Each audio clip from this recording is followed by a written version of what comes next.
বন্ধুরা, আজকে আমরা এমন একজন ব্যক্তিকে নিয়ে কথা বলবো যিনি ছিলেন সর্বকালের সর্বশ্রেষ্ঠ ধনী ব্যক্তিদের মধ্যে একজন। বর্তমান বিশ্বের ধনীতম মানুষের তালিকায় উঠে আসে এলন মাস্ক ও মুকেশ আম্বানির মতো নামগুলি। কিন্তু যদি আমরা ইতিহাস লক্ষ্য করি তাহলে দেখা যাবে যে ঐতিহাসিকভাবে এমন একজন ব্যক্তি ছিলেন যাদের মোট সম্পত্তির পরিমাণ এদের থেকে অনেক বেশি। এমনই একজন ব্যক্তি ছিলেন মানসা মুসা। বিশ্বের ইতিহাসের ধনীতম ব্যক্তি হওয়ার কৃতিত্ব তারই। তিনি ছিলেন চতুর্দশ শতকের আফ্রিকার মানুষ। মানসা মুসা 1280 খ্রিস্টাব্দে পশ্চিম আফ্রিকায় মালি রাজ্যে জন্মগ্রহণ করেন। 1312 খ্রিস্টাব্দে মানসা মুসা মালির রাজা হন। তার আনুমানিক সম্পত্তির পরিমাণ ছিল 400 বিলিয়ন মার্কিন ডলার, যা এখনকার ধনী মানুষদের মোট সম্পত্তির দ্বিগুণের সমান। মালি সাম্রাজ্যের ব্যাপক পরিমাণ প্রাকৃতিক সম্পদ তার এত অর্থের মালিক হওয়ার প্রধান কারণ বলে মনে করা হয়। মানসা মুসা সাম্রাজ্যের দক্ষিণে দেশগুলিতে বড় বড় সোনার খনি ছিল, যেখান থেকে প্রচুর পরিমাণে সোনা উত্তোলন করা হতো। অপরদিকে তার রাজ্যের উত্তরে দেশগুলিতে নুন উৎপাদন করা হতো, যা তখনকার সময় একটি গুরুত্বপূর্ণ পণ্য ছিল। এই দুই সমৃদ্ধ অঞ্চলের মাঝে অবস্থিত হওয়ায় মানসা মুসা রাজ্য উভয় অঞ্চলের মধ্যে হওয়ায় বাণিজ্যিক থেকে লাভবান হতো, যা মালি ও তার শাসক মানসা মুসা উভয়কে ব্যাপকভাবে ধনী করেছিল। মানসা মুসা সাম্রাজ্যও বেশ বড় ছিল। মানসা মুসা তখনকার একাধিক আফ্রিকার রাজ্যের উপর রাজত্ব করতেন। তার শাসনের অধীনে ছিল আইভরি কোস্ট, সেনেগাল, মালি ও বুর্কিনা ফাসো। মানসা মুসা মালি সাম্রাজ্যের রাজধানী ছিল টিম্বাকটু।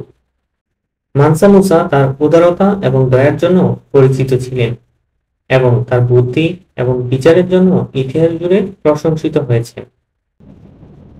তিনি তার হজ যাত্রার পথে এত বেশি সোনা দিয়েছিলেন যে তৎকালীন লেখকরা তাদের গানে মানসা মুসার প্রশংসা করেন না, কারণ তারা মনে করেন সম্রাট সাম্রাজ্যের বাহিরে স্থানীয় সম্পদ নষ্ট করেছেন।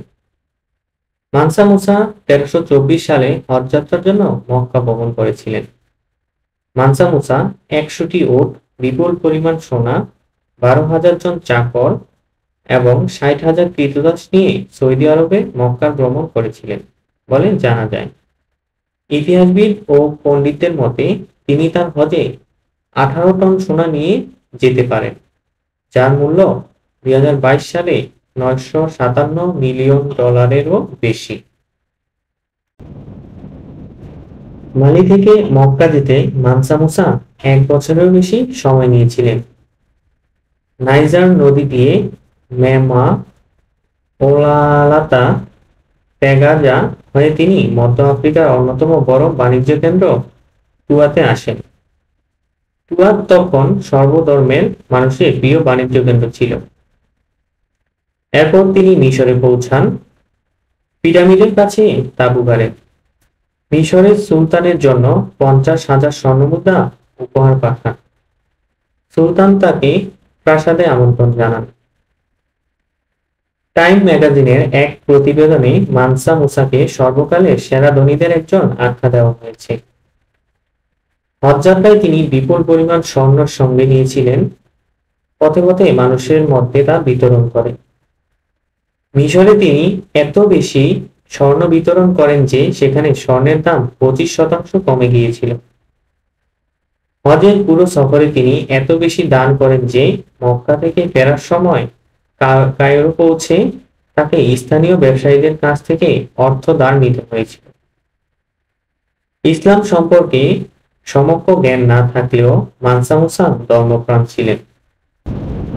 ইতিহাসবিদ লেবজিয়ন বলেছেন, মানসা মুসা হজযাত্রার কথা মুসলিম, অমুসলিম, পশ্চিম আফ্রিকা ও মিশরের ঐতিহাসিক দলিলপত্রে লেখা আছে। ইউরোপের ইতিহাসেও মালি সমৃদ্ধের সাম্রাজ্য ও মানসা মুসার কথা পাওয়া যায়। মসজিদ নির্মাণ ও মুসলিম বিশ্বের পণ্ডিতদের মালিতে আমন্ত্রণের জন্য তিনি বিখ্যাত হয়ে আছেন।